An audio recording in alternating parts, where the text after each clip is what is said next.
ਤੇ ਅੱਜ ਦੇ ਪ੍ਰਥਾਏ ਮਹੀਨੇ ਦੇ ਵਿੱਚ ਚੇਤ ਦਾ ਜਿਹੜਾ ਮਹੀਨਾ ਆਰੰਭ ਹੋਇਆ ਹੈ, ਕਿਰਪਾਲੂ ਜੀ ਨੇ ਅਗਲੀ ਪੌੜੀ ਦੇ ਵਿੱਚ ਬਚਨ ਕੀਤਾ ਹੈ, ਚੇਤ ਗੋਬਿੰਦ ਅਰਾਧੀਐ, ਚੇਤ ਗੋਬਿੰਦ ਅਰਾਧੀਐ,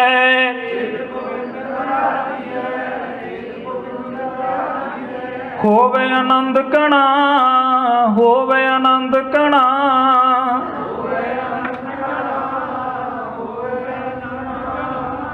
ਸਾਹਿਬ ਕਿਰਪਾਲੂ ਜੀ ਚੇਤ ਦੇ ਮਹੀਨੇ ਨੂੰ ਮੁੱਖ ਰੱਖਦਿਆਂ ਬਚਨ ਕਰਦੇ ਨੇ। ਪ੍ਰੋਫੈਸਰ ਸਾਹਿਬ ਸਿੰਘ ਸ੍ਰੀ ਗੁਰੂ ਗ੍ਰੰਥ ਸਾਹਿਬ ਜੀ ਦੇ ਦਰਪਣ ਦੇ ਵਿੱਚ ਇਹ ਜ਼ਿਕਰ ਕਰਦੇ ਨੇ ਕਿ ਚੇਤ ਦੇ ਮਹੀਨੇ ਦੇ ਵਿੱਚ ਕਿਤੇ ਨਾ ਕਿਤੇ ਬਸੰਤ ਦੀ ਰੁੱਤ ਭਾਉਂਦੀ ਹੈ, ਭਾਵ ਇਹਦੇ ਵਿੱਚ ਵੀ ਪੌਦੇ ਕਿਤੇ ਨਾ ਕਿਤੇ ਖਿੜਦੇ ਨੇ। ਤੇ ਕਿਰਪਾਲੂ ਜੀ ਆਖਦੇ ਨੇ, ਹੇ ਮਨੁੱਖ, ਆਪਣੇ ਜੀਵਨ ਨੂੰ ਚੇਤ ਦੇ ਮਹੀਨੇ ਦੇ ਵਿੱਚ ਉਸ ਗੋਬਿੰਦ ਨੂੰ ਅਰਾਧ, ਹੋਵੇ ਆਨੰਦ ਘਣਾ, ਕਿ ਜਦੋਂ ਤੂੰ ਗੋਬਿੰਦ ਨੂੰ ਅਰਾਧ ਲਵੇਂਗਾ ਤੇ ਤੇਰਾ ਜਿਹੜਾ ਮਨ ਹੈ ਆਨੰਦ ਘਣ ਦੇ ਵਿੱਚ ਭਾਵ ਰਸ ਪੈਦਾ ਲਵੇਗਾ। ਰਸ ਜਿਹੜਾ ਹੈ ਉਹ ਲੈ ਕਰਕੇ ਅਤੀ ਆਨੰਦ ਜਿਹੜਾ ਬਣ ਜਾਵੇਗਾ। ਜਦੋਂ ਤੈਨੂੰ ਆਨੰਦ ਆ ਗਿਆ, ਤੇਰਾ ਜੀਵਨ ਵੀ ਇਸੇ ਤਰ੍ਹਾਂ ਹੋਵੇਗਾ। ਸੰਤ ਜਨਾ ਮਿਲ ਪਾਈ ਐ, ਸੰਤ ਜਨਾ ਮਿਲ ਪਾਈ ਐ,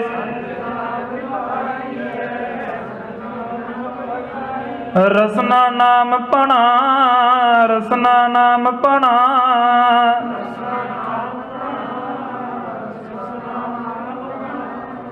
ਪਰ ਸਾਹਿਬ ਕਹਿੰਦੇ ਨੇ, ਜੇਕਰ ਤੂੰ ਆਪਣੇ ਜੀਭਾ ਦੇ ਨਾਲ ਨਾਮ ਨੂੰ ਜਪਣਾ ਹੈ, ਤੇ ਇੱਥੇ ਦੂਸਰੀ ਪੰਕਤੀ ਦੇ ਵਿੱਚ ਸਾਹਿਬ ਨੇ ਬੜਾ ਸੁੰਦਰ ਵਚਨ ਕੀਤਾ ਹੈ, ਸੰਤ ਜਨਾ ਮਿਲ ਪਾਈਏ, ਕਿ ਨਾਮ ਕਿੱਥੋਂ ਮਿਲਣਾ ਹੈ? ਸੰਤ ਜਨਾਂ ਦੇ ਨਾਲ ਮਿਲਾਪ ਕਰਕੇ। ਉਹ ਕਿਹੜੇ ਨੇ?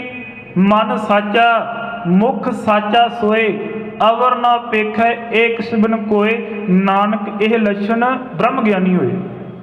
ਮੈਂ ਉਦੋਂ ਵੀ ਅਰਜ਼ ਕੀਤੀ ਸੀ ਪਿਛਲੇ ਸਮੇਂ ਦੇ ਵਿੱਚ ਕਿ ਸੰਤ ਕਿਹਨੂੰ ਆਖਿਆ ਜਾਂਦਾ ਹੈ? ਜਿਹਦੇ ਕੋਲ ਸੇਵਾ ਹੈ, ਨਿਮਰਤਾ ਹੈ, ਤਪ ਹੈ, ਉਹਨੂੰ ਸੰਤ ਆਖਿਆ ਹੈ। ਮਨ ਵੀ ਸੱਚਾ ਹੈ, ਮੁਖ ਵੀ ਸੱਚਾ ਹੈ, ਭਾਵ ਉਹ ਰੱਬ ਦੀ ਅਰਾਧਨਾ ਕਰਦਾ ਹੈ, ਉਹ ਹੈ ਬ੍ਰਹਮ ਗਿਆਨੀ। ਤੇ ਅਜਿਹੇ ਬ੍ਰਹਮ ਗਿਆਨੀਆਂ ਦੀ ਜਦੋਂ ਅਸੀਂ ਸੰਗਤ ਕਰਦੇ ਹਾਂ ਤੇ ਉਹਨਾਂ ਦੇ ਕੋਲੋਂ ਹੀ ਸਾਨੂੰ ਜਿਹੜੀ ਇਹ ਜੀਭਾ ਦੇ ਨਾਲ ਨਾਮ ਜਪਣ ਦੀ ਦਾਤ ਜਿਹੜੀ ਇਹ ਪ੍ਰਾਪਤ ਹੁੰਦੀ ਹੈ। ਜਿਨ ਪਾਇਆ ਪ੍ਰਭ ਆਪਣਾ, ਜਿਨ ਪਾਇਆ ਪ੍ਰਭ ਆਪਣਾ,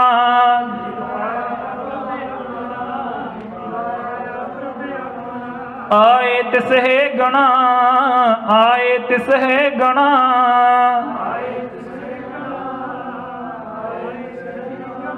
ਸਾਹਿਬ ਆਖਦੇ ਨੇ, ਜਿਨ ਪਾਇਆ ਪ੍ਰਭ ਆਪਣਾ, ਜਿਹਨੇ ਆਪਣੇ ਪ੍ਰਭੂ ਪ੍ਰਮਾਤਮਾ ਨੂੰ ਪ੍ਰਾਪਤ ਕਰ ਲਿਆ ਏ, ਆਏ ਤਿਸਹਿ ਗਣਾ। ਉਹਨੂੰ ਸਮਝ ਲਵੋ ਕਿ ਸੰਸਾਰ ਦੇ ਵਿੱਚ ਰਹਿੰਦਿਆਂ ਹੋਇਆਂ ਉਹਦਾ ਗੁਰਮਤ ਜੀਵਨ ਦੇ ਵਿੱਚ ਜਨਮ ਹੋ ਚੁੱਕਾ ਹੈ। ਉਹਨੇ ਗੁਰੂ ਦੀ ਸਿੱਖੀ ਦੀ ਗੁੜਤੀ ਪ੍ਰਾਪਤ ਕਰ ਲਈ ਹੈ, ਆਨੰਦ ਔਰ ਨਾਮ ਦੀ ਦਾਤ ਦਾ ਲੈ ਰਿਹਾ ਹੈ। ਆਪਣੀ ਜੀਭਾ ਦੇ ਦੁਆਰਾ ਸੰਤਾਂ ਦੇ ਲਾਗੇ ਬੈਠ ਕੇ ਬ੍ਰਹਮ ਗਿਆਨੀ ਦੀ ਸੰਗਤ ਕਰਕੇ ਉਹ ਆਪਣੇ ਜੀਵਨ ਨੂੰ ਸਫਲ ਕਰਦਾ ਹੈ ਤੇ ਸੰਗਤ ਦੀ ਦਾਤ ਪ੍ਰਾਪਤ ਕਰਕੇ ਉੱਥੇ ਨਾਮ ਦੀ ਦਾਤ ਹੀ ਹਾਸਲ ਕਰਦਾ ਹੈ। ਇੱਕ ਖਿਨ ਤਿਸ ਬਿਨ ਜੀਵਨਾ, ਇੱਕ ਖਿਨ ਤਿਸ ਬਿਨ ਜੀਵਨਾ,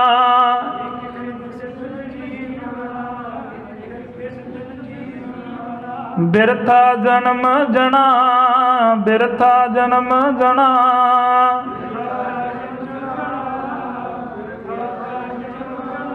ਕਿਰਪਾਲੂ ਨੇ ਬੜੇ ਸੁੰਦਰ ਜਿਹੜੇ ਲਫ਼ਜ਼ ਬਾਣੀ ਵਿੱਚ ਅਦਾ ਕੀਤੇ ਨੇ। ਇੱਕ ਖਿਣ ਤਿਸ ਬਿਨ ਜੀਵਨਾ, ਇੱਕ ਪਲ ਜਿਹੜਾ ਇਹ ਖਿਣ, ਕਿ ਜਦੋਂ ਅਸੀਂ ਪ੍ਰਮਾਤਮਾ ਤੋਂ ਵਿਛੋੜਾ ਪ੍ਰਾਪਤ ਕਰ ਲੈਂਦੇ ਉਹ ਕਿੱਦਾਂ ਰਹੇਗਾ? ਜਿਸ ਤਰ੍ਹਾਂ ਬੱਚਾ ਆਪਣੀ ਮਾਤਾ ਤੋਂ ਬਿਨਾਂ ਨਹੀਂ ਰਹਿ ਸਕਦਾ, ਤੇ ਉਸੇ ਤਰ੍ਹਾਂ ਗੁਰੂ ਕਾ ਸਿੱਖ ਆਪਣੇ ਗੁਰੂ ਦੇ ਕੋਲੋਂ ਨਹੀਂ ਰਹੇਗਾ, ਕਿਉਂਕਿ ਮਿਲਾਪ ਹੋ ਜਾਂਦਾ ਹੈ। ਸੋ ਮੈਂ ਇੱਕ ਅਰਜ਼ ਕਰਾਂ ਦੁਨਿਆਵੀ ਤੌਰ ਤੇ ਕਿ ਜਦੋਂ ਘਰ ਦੇ ਵਿੱਚ ਛੋਟੇ ਘਰ ਵਿੱਚ ਬੱਚੇ ਦੋ ਹੋਣ ਨਾ, ਤੇ ਮਾਂ ਉਹਨਾਂ ਦੇ ਕੋਲੋਂ ਸਵਾਲ ਪੁੱਛੇ ਆਖੇਗੀ ਕਿ ਪੁੱਤਰ ਮੈਂ ਅੱਜ ਕਿਹਦੀ ਮਾਂ ਹਾਂ, ਤੇ ਬੱਚੇ ਦੋਵਾਂ ਦੇ ਵਿੱਚੋਂ ਇੱਕ ਇੱਕ ਵਾਰੀ ਜਵਾਬ ਦਿੰਦਾ ਹੈ। ਨਿੱਕਾ ਆਖੇਗਾ ਮਾਂ ਤੂੰ ਮੇਰੀ ਹੈ, ਦੂਸਰਾ ਵੀ ਆਖੇਗਾ ਕਿ ਮਾਂ ਤੂੰ ਮੇਰੀ ਹੈ। ਪਰ ਜਦੋਂ ਮਾਂ ਨੂੰ ਸੰਭਾਲਣ ਦਾ ਸਮਾਂ ਆ ਜਾਂਦਾ ਹੈ ਤੇ ਮਾਂ ਵੱਡਿਆਂ ਹੋ ਕੇ ਫਿਰ ਪੁੱਛਦੀ ਹੈ ਕਿ ਪੁੱਤਰ ਹੁਣ ਦੱਸੋ ਮੈਂ ਕਿਹਦੀ ਮਾਂ ਵਾਂ? ਵੱਡਾ ਆਖੇਗਾ ਮਾਂ ਨੂੰ ਤੂੰ ਸੰਭਾਲ, ਦੂਜਾ ਆਖੇਗਾ ਮਾਂ ਨੂੰ ਤੂੰ ਸੰਭਾਲ, ਸਾਨੂੰ ਅੱਜ ਬੋਝ ਲੱਗਦਾ ਏ। ਇੱਥੋਂ ਤੱਕ ਜਿਹੜੇ ਲਫ਼ਜ਼ ਅਸੀਂ ਆਪ ਖੁਦ ਵਰਤ ਦਿੰਦੇ ਹਾਂ, ਪਰ ਕਿਰਪਾਲੂ ਧੰਨ ਗੁਰੂ ਗ੍ਰੰਥ ਸਾਹਿਬ ਸੱਚੇ ਪਾਤਸ਼ਾਹ ਜੀ ਦੀ ਬਾਣੀ ਦੇ ਨਾਲੋਂ ਜਦੋਂ ਗੁਰੂ ਕਾ ਸਿੱਖ ਟੁੱਟ ਜਾਂਦਾ ਏ ਤੇ ਉਹ ਮਨਮੁਖ ਬਣ ਕੇ ਆਪਣੀ ਜ਼ਿੰਦਗੀ ਨੂੰ ਬਸਰ ਕਰਦਾ ਏ ਤੇ ਥਾਂ ਥਾਂ ਤੇ ਉਹ ਠੋਕਰਾਂ ਖਾਵੇਗਾ। ਉਹ ਆਪਣੀ ਜ਼ਿੰਦਗੀ ਦੇ ਵਿੱਚ ਤੇ ਬਸਰ ਹੈ, ਪਰ ਗੁਰੂ ਦੀ ਨਿਗਾਹ ਦੇ ਵਿੱਚ ਉਸ ਖੱਲਾ ਕਦੀ ਨਹੀਂ ਹੋਵੇਗਾ। ਭਾਵ ਉਹਨੂੰ ਸੋਭਨਿਕ ਜੀਵਨ ਨਹੀਂ ਪ੍ਰਾਪਤ ਹੋਵੇਗਾ ਜਿੰਨਾ ਚਿਰ ਉਹਦੇ ਕੋਲ ਪ੍ਰਮਾਤਮਾ ਦਾ ਨਾਮ ਨਹੀਂ ਹੈ। ਤੇ ਇਸੇ ਤਰ੍ਹਾਂ ਸਾਹਿਬ ਜੀ ਆਖਦੇ ਨੇ ਕਿ ਇਹ ਜਿਹੜਾ ਪ੍ਰਮਾਤਮਾ ਨੇ ਸਵਾਸ ਸਾਨੂੰ ਬਖਸ਼ਿਸ਼ ਕੀਤੇ ਹੋਏ ਨੇ ਤੇ ਅਸੀਂ ਆਪਣੇ ਸਵਾਸਾਂ ਨੂੰ ਸਫਲ ਨਹੀਂ ਕਰ ਪਾਉਂਦੇ। ਕਾਰਨ ਕੀ ਹੈ? ਨਾਮ ਦੇ ਨਾਲੋਂ ਟੁੱਟ ਚੁੱਕੇ ਹਾਂ। ਬਿਰਥਾ ਜਨਮ ਜਣਾ, ਇਹ ਨਾ ਹੋ ਜਾਵੇ ਕਿ ਪ੍ਰਮਾਤਮਾ ਦੇ ਨਾਲ ਮਿਲਾਪ ਨਾ ਕੀਤਾ ਤੇ ਇਹ ਜਿਹੜਾ ਜਨਮ ਹੈ ਵਿਅਰਥ ਬਤੀਤ ਹੋ ਜਾਵੇ। ਜਲ ਥਲ ਮਹੀਲ ਪੂਰਿਆ, ਜਲ ਥਲ ਮਹੀਲ ਪੂਰਿਆ, ਰਵਿਆ ਵਿੱਚ ਬਣਾ, ਰਵਿਆ ਵਿੱਚ ਬਣਾ।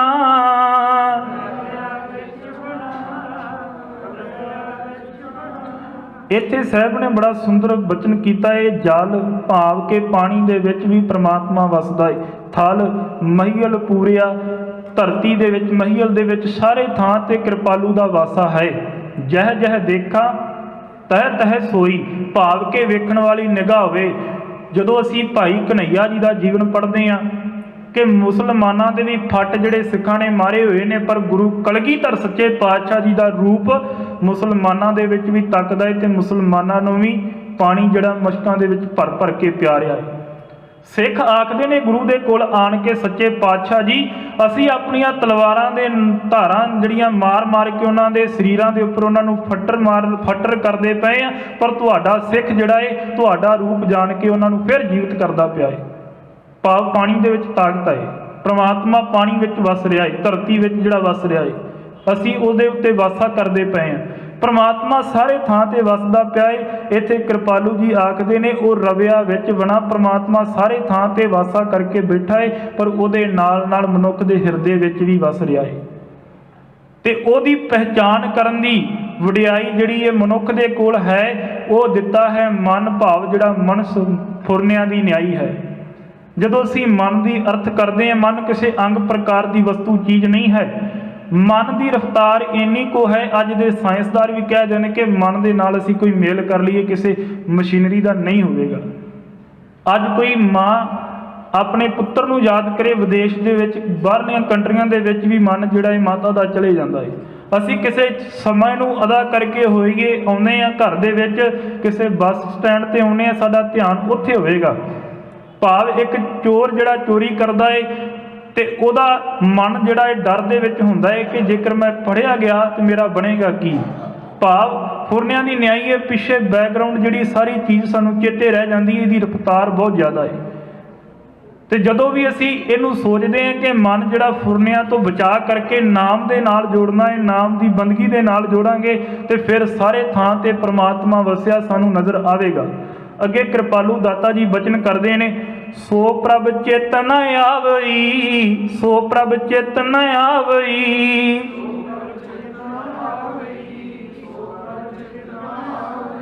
ਕਿਤੜਾ ਦੁੱਖ ਗਣਾ, ਕਿਤੜਾ ਦੁੱਖ ਗਣਾ।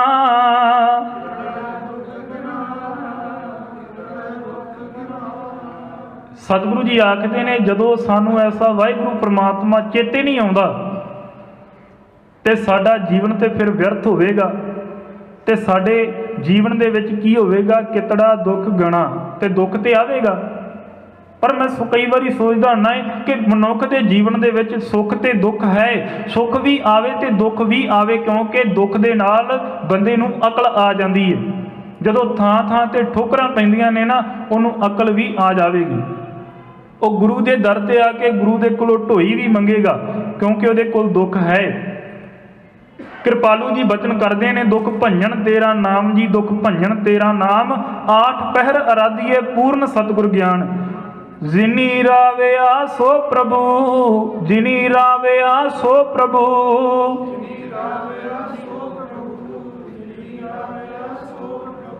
ਤਿੰਨਾ ਭਾਗ ਮਨਾ, ਤਿੰਨਾ ਭਾਗ ਮਨਾ।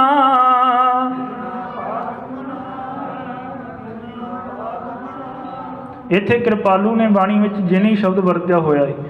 ਮੈਂ ਉਦਣ ਵੀ ਅਕਸਰ ਅਰਜ਼ ਕੀਤੀ ਸੀ ਕਿ ਜਦੋਂ ਅਸੀਂ ਸ਼ਬਦ ਪੜ੍ਹਦੇ ਹਾਂ ਜਪ ਬਾਣੀ ਦੇ ਵਿੱਚ, ਅਖੀਰ ਤੇ ਸ਼ਲੋਕ ਦੇ ਵਿੱਚ ਸਮਾਪਤੀ ਤੇ ਜਿਨੀ ਨਾਮ ਤੇ ਆਇਆ, ਤੇ ਉੱਥੇ ਕਈ ਵਾਰੀ ਅਸੀਂ ਪੜ੍ਹ ਦਿੰਦੇ ਹਾਂ ਜਿਨੀ ਨਾਮ ਤੇ ਆਇਆ। ਭਾਵ ਕਿ ਜਦੋਂ ਜਿੰਨੀ ਅਸੀਂ ਉਹਦਾ ਭੂਤ ਅਰਥ ਕਰ ਦਿੱਤਾ ਹੈ ਜਿਨੀ, ਭਾਵ ਜਿਨ੍ਹਾਂ ਨੇ ਪ੍ਰਮਾਤਮਾ ਇੱਥੇ ਵੀ ਉਸੇ ਤਰ੍ਹਾਂ ਹੀ ਅਰਥਾਂ ਦੇ ਵਿੱਚ ਬਚਨ ਕੀਤਾ ਹੈ ਸਾਹਿਬ ਨੇ ਕਿ ਜਿਨ੍ਹਾਂ ਬੰਦਿਆਂ ਨੇ ਉਸ ਸਰਬ ਵਿਆਪਕ ਪ੍ਰਮਾਤਮਾ ਜਿਹੜਾ ਹਰ ਜਰੇ ਜਰੇ ਦੇ ਵਿੱਚ ਰਮਿਆ ਹੋਇਆ ਹੈ ਉਸ ਨੂੰ ਧਿਆਇਆ ਹੈ, ਉਸ ਨੂੰ ਯਾਦ ਕੀਤਾ ਹੈ, ਤੇ ਉਹਨਾਂ ਦੇ ਜਿਹੜੇ ਭਾਗ ਜਿਹੜੇ ਚੰਗੇ ਹੋ ਗਏ। ਤਿੰਨਾਂ ਭਾਗ ਮੰਨਾ, ਭਾਵ ਕਿ ਬੜੇ ਭਾਗਾਂ ਵਿੱਚ ਉਹ ਜਾਗ ਬੈਠੇ ਨੇ, ਉਹਨਾਂ ਦੇ ਭਾਗ ਜਿਹੜੇ ਚੰਗੇ ਹੋ ਗਏ ਨੇ। ਉਹਨਾਂ ਨੂੰ ਚੰਗੀ ਸਮਝ ਆ ਗਈ ਕਿ ਸੰਗਤ ਦੀ ਦਾਤ ਵੀ ਸਾਨੂੰ ਵੱਡਿਆਂ ਭਾਗਾਂ ਦੇ ਨਾਲ ਪ੍ਰਾਪਤ ਹੁੰਦੀ ਹੈ। ਸਾਹਿਬ ਕਿਰਪਾਲੂ ਦੀ ਬਾਣੀ ਦਾ ਵਚਨ ਹੈ, ਵਡਭਾਗੀ ਹਰ ਸੰਗਤ ਪਾਵੇ, ਭਾਗਹੀਨ ਭ੍ਰਮ ਚੋਟਾਂ ਖਾਵੇ।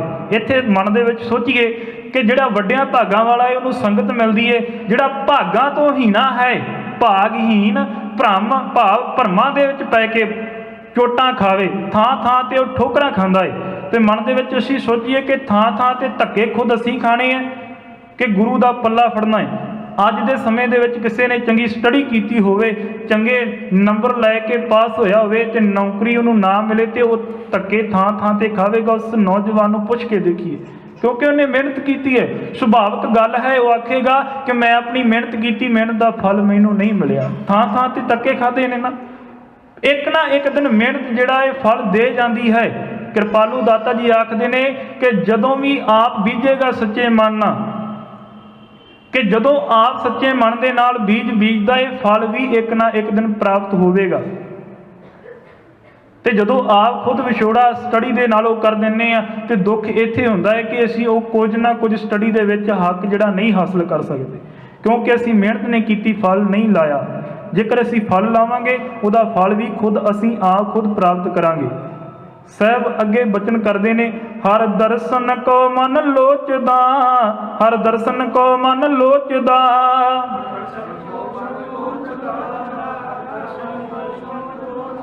ਨਾਨਕ ਪਿਆਸ ਮਨਾ, ਨਾਨਕ ਪਿਆਸ ਮਨਾ,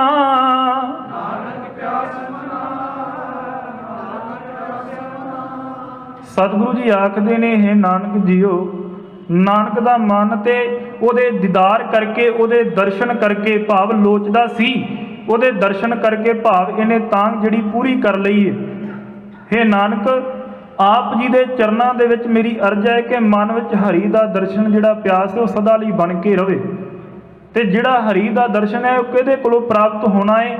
ਅਖੀਰ ਵਾਲੀ ਪੰਕਤੀ ਦੇ ਵਿੱਚ ਧੰਨ ਗੁਰੂ ਅਰਜਨ ਦੇਵ ਸੱਚੇ ਪਾਤਸ਼ਾਹ ਜੀ ਬਚਨ ਕਰਦੇ ਨੇ, ਚੇਤ ਮਿਲਾਏ ਸੋ ਪ੍ਰਭੂ, ਚੇਤ ਮਿਲਾਏ ਸੋ ਪ੍ਰਭੂ,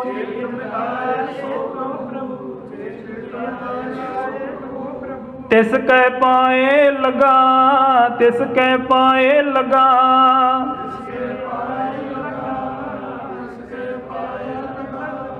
ਤੇ ਸਾਹਿਬ ਅਖੀਰ ਤੇ ਪੰਕਤੀ ਵਿੱਚ ਬਚਨ ਕਰਦੇ ਨੇ, ਜਿਹੜਾ ਮਨੁੱਖ ਮੈਨੂੰ ਹਰੀ ਦਾ ਮਿਲਾਪ ਕਰਾ ਦੇਵੇ ਮੈਂ ਉਸ ਤੋਂ ਕੁਰਬਾਨ ਜਾਨਾ ਹੈ, ਉਹਦੇ ਚਰਨੀ ਪੈਣਾ ਹੈ। ਭਾਵ ਚੇਤ ਮਿਲਾਏ ਸੋ ਪ੍ਰਭੂ, ਤਿਸ ਕੈ ਪਾਏ ਲਗਾ। ਚੇਤ ਦੇ ਮਹੀਨੇ ਦੀ ਵਿਚਾਰ ਕਰਦੇ ਹੋਏ ਸਾਹਿਬ ਜੀ ਆਖਦੇ ਨੇ ਕਿ ਜਿਹੜਾ ਮੈਨੂੰ ਸਤਿਗੁਰੂ ਤੇਰੀ ਸ਼ਰਨ ਦੇ ਦਿੰਦਾ ਏ ਮੈਂ ਉਹਦੇ ਚਰਨੀ ਪੈਣਾ, ਭਾਵ ਉਹਦੇ ਚਰਨ ਜਿਹੜੇ ਨੇ ਮੈਂ ਆਪਣੇ ਸਿਰ ਵਿੱਚ ਰੱਖਦਾ ਹਾਂ। ਤੇ ਇਸੇ ਤਰ੍ਹਾਂ ਅਸੀਂ ਵੀ ਇਸ ਮਹੀਨੇ ਦੀ ਸ਼ੁਰੂਆਤ ਤੋਂ ਪ੍ਰਣ ਕਰੀਏ ਕਿ ਵੱਧ ਤੋਂ ਵੱਧ ਅਸੀਂ ਵੀ ਸਤਿਗੁਰੂ ਜੀ ਦੀ ਪਾਵਨ ਬਾਣੀ ਦਾ ਅਭਿਆਸ ਕਰਨਾ ਹੈ। ਮਨ ਨੂੰ ਜਿਹੜਾ ਹੈ ਸਤਿਗੁਰੂ ਦੀ ਪਾਵਨ ਬਾਣੀ ਦੇ ਨਾਲ ਜੋੜ ਕਰਕੇ ਆਪਣੀ ਜਿਹੜੀ ਹੈ ਜ਼ਿੰਦਗੀ ਬਤੀਤ ਕਰਨੀ ਹੈ ਕਿ ਵਧੀਆ ਤਰੀਕੇ ਦੇ ਨਾਲ ਸੁਭਾਵਿਕ ਸਾਡੇ ਮਨ ਵਿੱਚ ਜਿਹੜਾ ਪ੍ਰਮਾਤਮਾ ਦਾ ਭੈ ਜਿਹੜਾ ਆਣ ਕੇ ਵਾਸਾ ਕਰ ਜਾਵੇ। ਆਪ ਜੀ ਨੇ ਬੜੇ ਹੀ ਪਿਆਰ ਅਦਬ ਸਹਿਤ ਸਤਿਗੁਰੂ ਜੀ ਦੇ ਇਸ ਮਹੀਨੇ ਪ੍ਰਥਾਏ ਚੇਤ ਦੀ ਵਿਆਖਿਆ ਜਿਹੜੀ ਹੈ ਬੜੇ ਹੀ ਪਿਆਰ ਦੇ ਨਾਲ ਸਰਵਣ ਕੀਤੀ। ਭਾਵ ਕਿ ਅੱਜ ਦਾ ਜੋ ਦਿਨ ਸੀ 552ਵਾਂ ਸੰਮਤ ਦਾ ਦਿਨ, ਜਦੋਂ ਅਸੀਂ ਇਹਨੂੰ ਵਿਚਾਰਦੇ ਹਾਂ ਕਿ ਕਿਸ ਤਰ੍ਹਾਂ ਇਹ ਸ਼ੁਰੂਆਤ ਹੁੰਦੀ ਹੈ। ਅੱਜ ਦੇ ਸਮੇਂ ਵਿੱਚ 2020 ਈਸਵੀ ਚੱਲ ਰਹੀ ਹੈ, ਪਰ ਜਦੋਂ ਅਸੀਂ 2020 ਦੇ ਵਿੱਚੋਂ ਅਸੀਂ 552 ਪਿੱਛੇ ਘਟਾ ਦਿੰਦੇ ਹਾਂ, ਭਾਵ ਇੱਥੇ ਜ਼ਿਕਰ ਆ ਜਾਂਦਾ ਹੈ 1401 ਘੱਟ 70 69 ਈਸਵੀ ਬਣ ਜਾਂਦੀ ਹੈ। ਉਸ ਦਿਨ ਕਿਰਪਾਲੂ ਦਾਤੇ ਧੰਨ ਸ਼੍ਰੀ ਗੁਰੂ ਨਾਨਕ ਦੇਵ ਸੱਚੇ ਪਾਤਸ਼ਾਹ ਜੀ ਦਾ ਜਨਮ ਹੁੰਦਾ ਹੈ, ਜੋ ਸੰਸਾਰ ਦੇ ਵਿੱਚ ਸ਼ਬਦ ਦੇ ਉਧਾਰ ਦੇ ਨਾਲ ਮਨੁੱਖ ਦਾ ਉਧਾਰ ਕਰਦਾ ਹੈ। ਇਤਨੀਆਂ ਬੇਨਤੀਆਂ ਪ੍ਰਵਾਨ ਕਰੋ ਜੀ। ਆਪ ਸਾਰੀ ਸਾਧ ਸੰਗਤ ਨੂੰ ਨਵੇਂ ਸਾਲ ਦੀ ਲੱਖ ਲੱਖ ਵਧਾਈ ਹੋਵੇ। गुरु बख्शी फतेह प्रवान करो। साहिब जी के चरणों के विच हाज़री लवाओ। आखो जी वाहिगुरु जी का खालसा वाहिगुरु जी की फतेह। हुण आप प्यारी साध संगत इसी तरह एकाग्रचित हो करके साहिब जी दे दिती हुई दात कीर्तन नूं सरवण करिए। मन नूं जोड़ करके आप जी ने कीर्तन का लाहा लैना है। साहिब जी के चरणों के इस तरह जुड़े रहिए। वाहिगुरू जी का खालसा वाहिगुरू जी की फतेह।